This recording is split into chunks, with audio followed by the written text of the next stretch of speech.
Assalamualaikum warahmatullahi wabarakatuh. Perkenalkan, nama saya Ismayanti, NIM 1713017. Baiklah, saya akan menjelaskan pengertian lingkungan. Lingkungan adalah suatu sistem kompleks yang berada di luar individu yang mempengaruhi dan perkembangan organisme. Lingkungan tidak sama dengan habitat. Habitat adalah tempat di mana organisme atau komunitas hidup. Penggolongan faktor dibagi menjadi dua, yaitu faktor lingkungan abiotik dan faktor lingkungan biotik. Abiotik seperti suhu udara, cahaya atmosfer, hara mineral, air, tanah, dan api. Sedangkan biotik yaitu makhluk-makhluk hidup di luar lingkungan abiotik.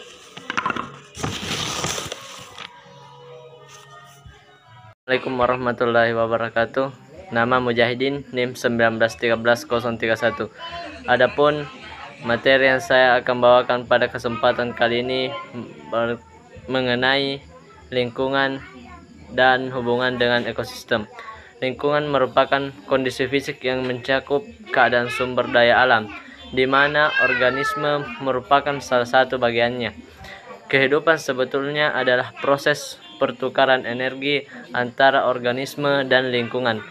Melalui tumbuhan hijau, energi sinar matahari diikat dan diubah menjadi energi kimia dalam bentuk senyawa gula. Kemudian asas faktor pembatas. Hukum yang pertama, hukum minimum Liebig, yang menyatakan bahwa lebih lanjut mengatakan bahwa ketiadaan kekurangan unsur tertentu atau alkali menjadi penyebab tumbuhan tersebut tidak tumbuh secara optimal. Kemudian yang kedua, hukum toleransi Silford, yang menyatakan bahwa kehadiran dan keberhasilan suatu organisme tergantung kepada kompleks keadaan. Sekian materi yang sempat saya bawakan. Saya akhiri dengan ucapan Assalamualaikum warahmatullahi wabarakatuh. Assalamualaikum warahmatullahi wabarakatuh. Perkenalkan, nama saya Muhammad Hasan Arif, NIM 1913006. Saya akan membawakan materi tentang tidak ada dinding pemisah antara lingkungan dengan organisme komunitas biologis. Telah diketahui bila suatu faktor pembatas dapat diatasi, maka akan timbul faktor pembahas lain. Bila salah satu dari faktor lingkungan kita diubah, perubahan ini akan mempengaruhi atau mengubah komponen-komponen lain. Seseorang ahli ekologi Jerman, Friedrich 1927, menyatakan bahwa hubungan antara komunitas dengan lingkungan bersifat holokrotik. Jadi saya akan melanjutkan materi yang telah dipaparkan oleh Mujahidin. Kelanjutannya yaitu mengenai komponen-komponen lingkungan. Komponen-komponen lingkungan ada dua, yaitu faktor fisik dan faktor biologi. Faktor fisik meliputi energi, radiasi, suhu dan arus panas, api, gravitasi bumi, topografi, lapisan geografi, dan tanah.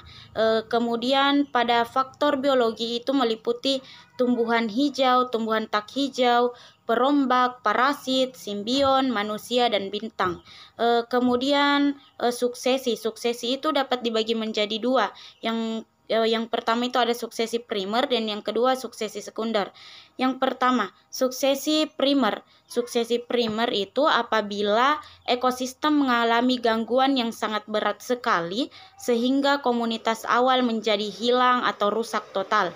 Sedangkan pada suksesi sekunder, apabila prosesnya sama dengan yang terjadi pada suksesi primer, maka perbedaannya adalah pada keadaan kerusakan ekosistem atau kondisi awal dari habitatnya. Mungkin hanya itu yang bisa saya paparkan. Selanjutnya dilanjutkan oleh Cici Safitri. Assalamualaikum warahmatullahi wabarakatuh. Perkenalkan, nama saya Cici Safitri, NIM 1913008.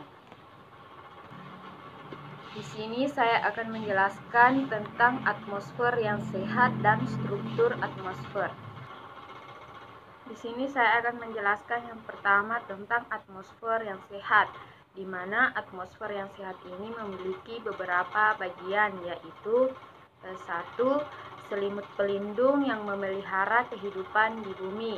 Yang kedua, sumber CO2 yang diperlakukan dalam proses fotosintesis. Dan yang ketiga, sumber O2 yang diperlakukan untuk pemasaran. Yang keempat, pemberian nitrogen. Yang kelima, komponen dasar siklus hidrologi. Dan yang keenam, perlindungan utama. Ketujuh, atmosfer penting dalam menjaga keseimbangan panas bumi.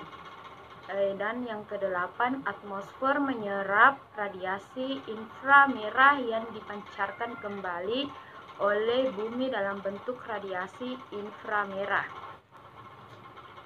Baik, sekarang saya akan menyebutkan tentang struktur atmosfer yang terdiri dari 5 bagian, yaitu yang pertama troposfer 0 sampai 10 km, dan yang kedua ada stratosfer 10 sampai 40 km, dan yang ketiga mesosfer 40 sampai 70 km, termosfer 70 sampai 400 km, dan yang kelima ada ekosfer 400 km ke atas. Itulah yang dapat saya paparkan, lebih dan kurangnya mohon dimaafkan. Assalamualaikum warahmatullahi wabarakatuh.